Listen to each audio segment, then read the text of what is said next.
اعوذ باللہ من الشیطان الرجیم بسم اللہ الرحمن الرحیم۔ رسول اکرم صلی اللہ علیہ وآلہ وسلم کا ارشاد ہے کہ قال یتبع المیت ثلاثہ اہلہ ومالہ وعملہ فیرجع اثنان ویبقى واحد یرجع اہلہ ومالہ ویبقى عملہ۔ آپ صلی اللہ علیہ وآلہ وسلم نے ارشاد فرمایا کہ تین چیزیں میت کے ساتھ جاتی ہیں: اہل خانہ، مال اور عمل، لیکن ان تین چیزوں میں سے دو یعنی اہل خانہ اور مال تو واپس آ جاتے ہیں، صرف ایک چیز میت کے ساتھ باقی رہتی ہے اور وہ اس کا عمل ہے، یعنی انسان کا عمل اس کے ساتھ باقی رہتا ہے۔ یہ ایک انتہائی اہم حدیث ہے کہ جس میں رسول اکرم صلی اللہ علیہ وآلہ وسلم نے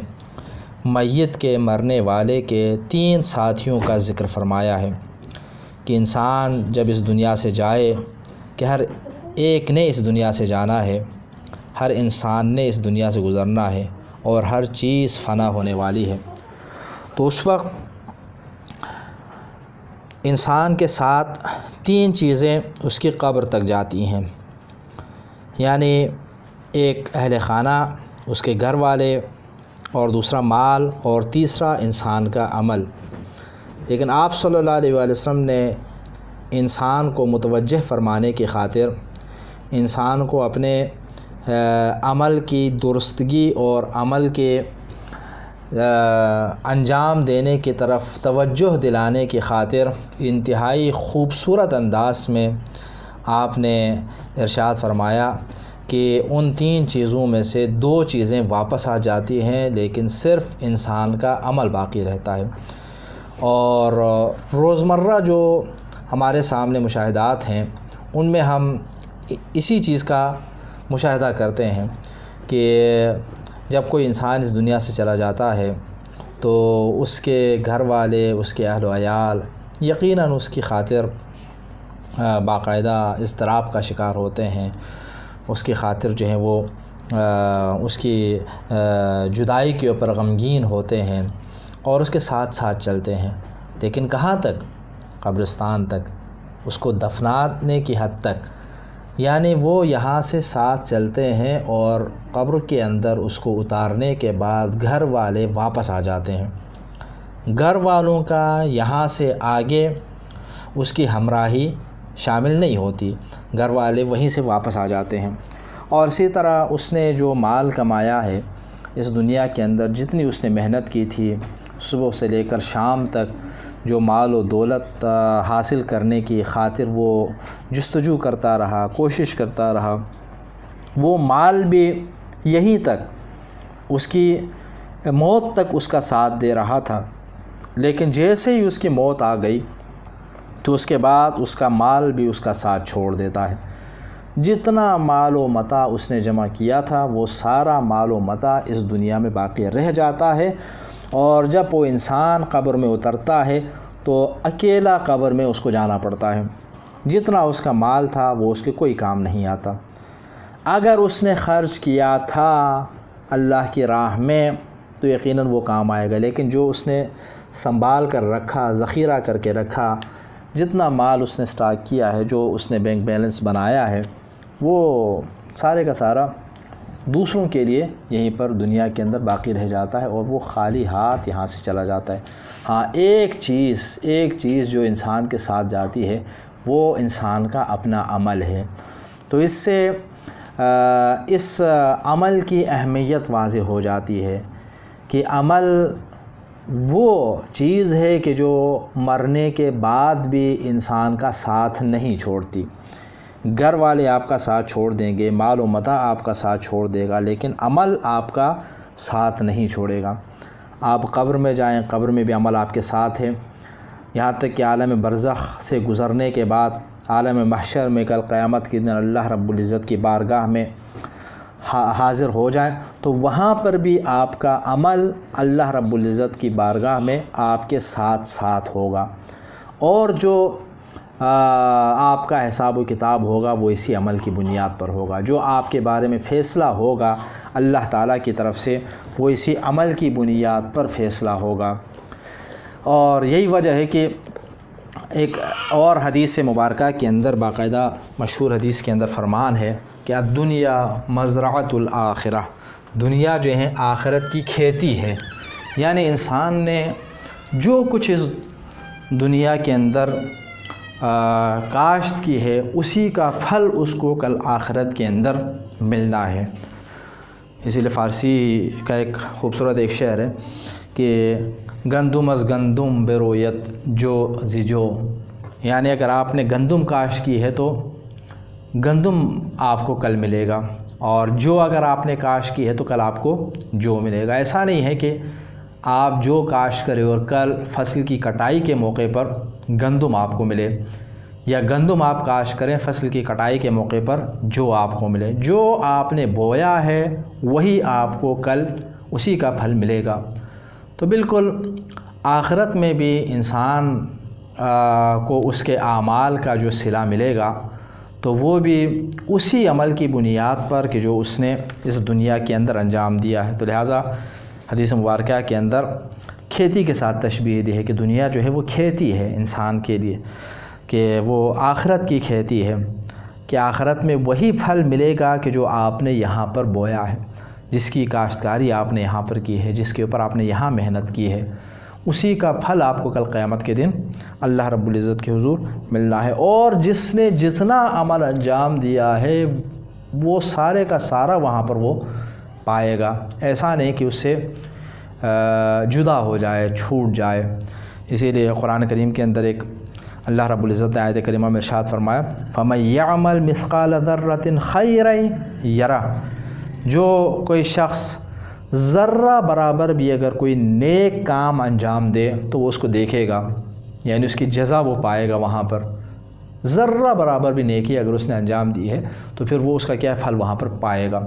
ایسا نہیں کہ اس کا یہ عمل ضائع ہو جائے، نہیں، وہ وہاں پر اللہ رب العزت کے حضور وہ اس کو دیکھے گا اور اس کا اجر اس کو اللہ کی طرف سے ملے گا۔ وَمَن يَعْمَلْ مِثْقَالَ ذَرَّةٍ شَرًّا يَرَهُ، اور اسی طرح اگر اس نے ذرہ برابر کوئی برا کام بھی انجام دیا ہے تو اس کی سزا بھی وہاں پر پائے گا، اس کی جزا بھی وہاں پر پائے گا۔ یعنی جو کام برائی کا اس نے یہاں پر انجام دیا ہے وہ بھی مٹنے والا نہیں، وہ بھی وہاں پر اس کے اللہ رب العزت کے حضور وہاں پر کل قیامت کے دن، یعنی جو عمل اس نے انجام دیا ہے وہاں پر وہ دیکھیں گے۔ البتہ چونکہ فی الحال یہ ہمارا موضوع نہیں ہے، ایسا ہے کہ انسان اگر توبہ کر لے تو توبے کی وجہ سے وہ گناہ ختم ہو جائیں گے، جو گناہ اس کے یہاں پر سرزد ہو چکے تھے کل وہ وہاں پر اس کے سامنے نہیں آئے گا، یعنی اس کے نامہ اعمال میں اس کا حساب نہیں ہوگا۔ وہ ایک الگ موضوع ہے، وہ کسی اور وقت انشاءاللہ اس کے اوپر بات کریں گے۔ اسی طرح نیک اعمال کے حوالے سے بھی ایسا ہی ہے، کبھی کبھی حبط اعمال ہو جاتا ہے۔ حبط عمل سے مراد یہ ہے کہ جو نیکیاں ہیں وہ ختم ہو جاتی ہیں، یعنی کچھ کام ایسے ہوتے ہیں انسان کے جن کاموں کی وجہ سے نیکیاں ختم ہو جاتی ہیں، نیک کام جو ہے وہ مٹ جاتے ہیں۔ جیسے بعض روایات کے مطابق کیا ہے، انسان اگر صلہ رحمی چھوڑ دے، صلہ رحمی چھوڑنے سے مراد کیا ہے، صلہ رحمی کہتے ہیں اپنے رشتہ داروں کے ساتھ اچھے تعلقات قائم کرنا، اپنے رشتہ داروں کے حقوق کو ادا کرنا، رشتہ داروں کے ساتھ اچھا میل جول رکھنا، اچھے انداز میں پیش آنا۔ اگر انسان اس کام کو ترک کر دے، یعنی ان کے ساتھ برے معاملات انجام دے دیں، رشتہ داروں کے ساتھ قطع رحمی انجام دے دیں، تعلقات توڑ دیں، ناراضگی اختیار کر لیں، ٹھیک ہے، اپنے بہن بھائیوں کے گھروں میں نہ جائیں، اپنے چچا اپنے رشتہ داروں کے گھروں کے اندر آنا جانا چھوڑ دیں اور ان کے ساتھ دشمنی اختیار کر لیں، تو پھر کیا ہے، یہ سبب بن جاتا ہے انسان کے بعض نیک کاموں کے ختم ہو جانے کا، اسی طرح انسان کی عمر کے کم ہونے کا۔ تو یہ بہرحال اس طرح کے اعمال ہیں کہ انسان اگر خدا نخواستہ کوئی ایسا برا کام انجام دیتا ہے تو اس کے نیک کام بھی ختم ہو جاتے ہیں۔ فی الحال وہ ہمارا موضوع نہیں ہے، ہمارا موضوع یہاں پر یہ ہے کہ جو انسان کا عمل ہے وہ اس کے ساتھ کل قیامت کے دن اللہ رب العزت کے حضور حاضر ہو جاتا ہے۔ تو اس لیے آپ صلی اللہ علیہ وسلم نے یہاں پر فرمایا کہ جو شخص جائے اس دنیا سے کہ ہر ایک نے جانا ہے۔ اور اسی یہاں پر یہ بات بھی آپ کے سامنے عرض کر دوں کہ جو موت کا تذکرہ یہاں پر اس حدیث مبارکہ کے اندر اللہ کے حبیب نے فرمایا ہے، یہ ایک ایسی حقیقت ہے کہ جس کا کوئی انکار کر ہی نہیں سکتا۔ یعنی دنیا کے اندر موجود سارے انسان اس موت کے اوپر ایمان رکھتے ہیں، موت کے اوپر یقین رکھتے ہیں۔ کوئی ایسا بنی نوع بشر میں سے ایسا انسان آپ کو نہیں ملے گا کہ جو موت کا انکار کر دے۔ ہر ایک، وہ کیوں؟ وہ اس لیے کہ سارے لوگ دیکھ رہے ہیں، روزانہ اس کی نگاہوں کے سامنے لوگ اس دنیا سے چلے جا رہے ہیں، لوگ مر رہے ہیں، لوگ اس کے جاننے والے، اس کے چاہنے والے، اس کے عزیز و اقارب، اس کے رشتہ دار ایک ایک کر کے اس دنیا سے چلے جا رہے ہیں، اٹھ رہے ہیں اس دنیا سے۔ تو لہٰذا جو لوگ اللہ کا انکار بھی کرتے ہیں، دین کا انکار بھی کرتے ہیں، تعلیمات الہیہ کا انکار بھی کرتے ہیں، وہ موت کا انکار نہیں کر سکتے، موت کے اوپر پھر بھی ایمان رکھتے ہیں۔ اللہ کے اوپر ایمان نہ رکھنے والے لوگ بھی موت کے اوپر ایمان رکھتے ہیں۔ ایمان رکھنے سے مراد یہاں پر یقین رکھتے ہیں، یعنی موت کی موت آئے گی، ٹھیک ہے۔ تو لہٰذا چاہے مسلمان ہو چاہے کافر ہو، وہ سب موت کے، اور یہ واقعی سب سے بڑی حقیقت ہے، ایک بہت بڑی حقیقت ہے کہ یہ آئے گی۔ ہر انسان کا مستقبل یہی ہے، یعنی ہر انسان کے سامنے یہ جو موت ہے وہ کھڑی ہے، اور کب آتی ہے اس کا ہمیں علم نہیں ہے، کسی بھی وقت آ سکتی ہے۔ یہ اللہ رب العزت نے ہمارے علم میں نہیں رکھا تاکہ ہم نیک اعمال کی طرف جلدی کر لیں۔ تو اس لیے حضور اکرم صلی اللہ علیہ وسلم نے یہاں پر ارشاد فرمایا کہ جب انسان اس دنیا سے جائے موت کے ساتھ، تو گھر والے ساتھ چھوڑ دیتے ہیں، جن گھر والوں کی محبت میں انسان صبح سے لے کر رات تک محنت کر کے اللہ رب العزت کے فرامین سے بے توجہ ہو کر، کبھی کبھی اللہ تعالیٰ کے فرامین کو پس پش ڈال کر مال کمانے میں، اپنی اولاد، اپنے عزیز و اقارب کی خوشی کی خاطر مال کمانے میں اس حد تک غرق ہو جاتے ہیں کہ اللہ تعالیٰ کے فرامین کو وہ اپنی اولاد کی محبت میں قربان کر دیتے ہیں۔ تو وہ اولاد اور وہ عزیز و اقارب اور وہ رشتہ دار بھی موت کے بعد آپ کا ساتھ چھوڑ دیتے ہیں۔ وہ بھی آپ کو دفنانے کے بعد آ گئے، 2-4 دن آپ کے اوپر آنسو بہا لیں گے زیادہ سے زیادہ، اگر آپ سے محبت کرتے ہوں گے، تو اس کے بعد پھر وہ بھول جائیں گے اور اپنی دنیا میں، اپنی زندگی میں وہ مصروف ہو جائیں گے۔ تو وہاں پر قیامت کے دن اور قبر میں جو آپ کا ساتھی ہے وہ آپ کا اپنا عمل ہے۔ اسی طرح وہ مال و دولت جسے جمع کیا، جو آپ نے دن رات ایک کر کے کمایا، ٹھیک ہے، وہ بھی مرنے کے بعد ختم ہو گیا۔ تو وہاں پر جو آپ کا ساتھی ہے وہ انسان کا اپنا عمل ہے۔ اسی لیے ایک اور روایت کے اندر ہمارے ہاں یہ پائے جاتے ہیں، روایت میں موجود ہے کہ جب انسان قبر میں چلا جائے تو انسان کے اگر نیک اعمال ہیں تو وہ وہاں پر ایک نورانی شکل میں انسان کے سامنے آ جاتا ہے، نورانی شکل میں انسان کے سامنے آ جاتا ہے جو اس کی نیکیاں ہیں۔ اور جب انسان وہاں پر پوچھے کہ آپ کون ہیں، تو وہ کہتے ہیں میں تمہارا عمل ہوں، یعنی جو نیک اعمال تم نے انجام دیے تھے دنیا میں تو میں وہی ہوں۔ یعنی وہاں پر یہ نیک اعمال مجسم ہو کر انسان کے سامنے آ جاتے ہیں، اور بعض دیگر روایت کے مطابق جو برے اعمال ہیں وہ بھی مجسم ہو کر آ جاتے ہیں، وہ بھی انتہائی خوفناک شکل میں انسان کے سامنے آ جاتے ہیں، اور ان سے انسان کو خوف لاحق ہو جاتا ہے۔ لیکن نیک اعمال اگر زیادہ ہیں تو پھر اس کے سامنے ان کی چلتی نہیں اور پھر وہ ختم ہو جاتے ہیں۔ تو بہرحال یہاں پر جو انسان کا ساتھی ہے، برے وقت کا جو ساتھی ہے وہ یہی ہے، وہ انسان کا اپنا عمل ہے۔ تو لہٰذا عقل مند انسان یہاں وہ ہے کہ جو نیک اعمال بجا لائیں، چونکہ ہمارے پاس اعمال انجام دینے کے لیے، اپنی قبر میں نیکیاں لے جانے کے لیے، آخرت میں اللہ رب العزت اس کے حضور جزا پانے کے لیے یہی دنیا ہے، اور اسی دنیا میں ہم یہ نیکیاں انجام دے سکتے ہیں، اور پھر وہاں پر جو ہے نیکیوں کے انجام دینے کا سلسلہ پھر ختم ہو جاتا ہے۔ اس لیے ایک روایت کے اندر یہ ہے کہ الدنیا دار و عمل، دنیا جو ہے وہ عمل کی جگہ ہے، لا دار جزا، جزا کی جگہ نہیں ہے، والآخرت دار الحساب لا دار العمل، اور آخرت جو ہے وہ حساب و کتاب کی جگہ ہے،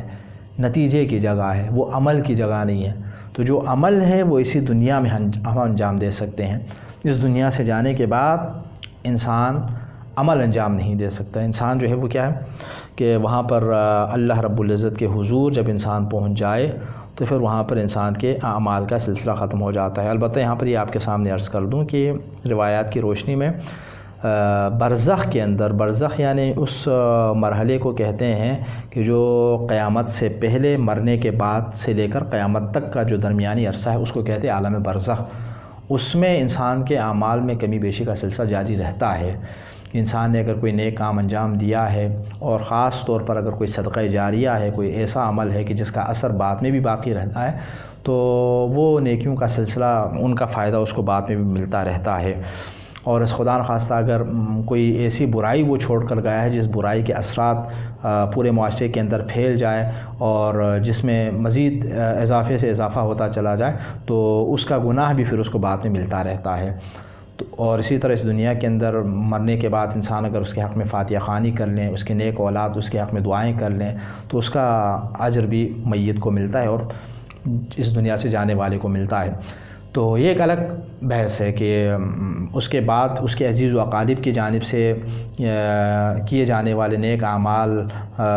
کا ثواب بھی اس کو ملتا ہے اور اس کی جزا بھی ملتی ہے۔ لیکن عام طور پر یہ ہے کہ جہاں انسان اس دنیا سے جائے تو گویا کہ اس کا اپنا جو اعمال میں اضافے کا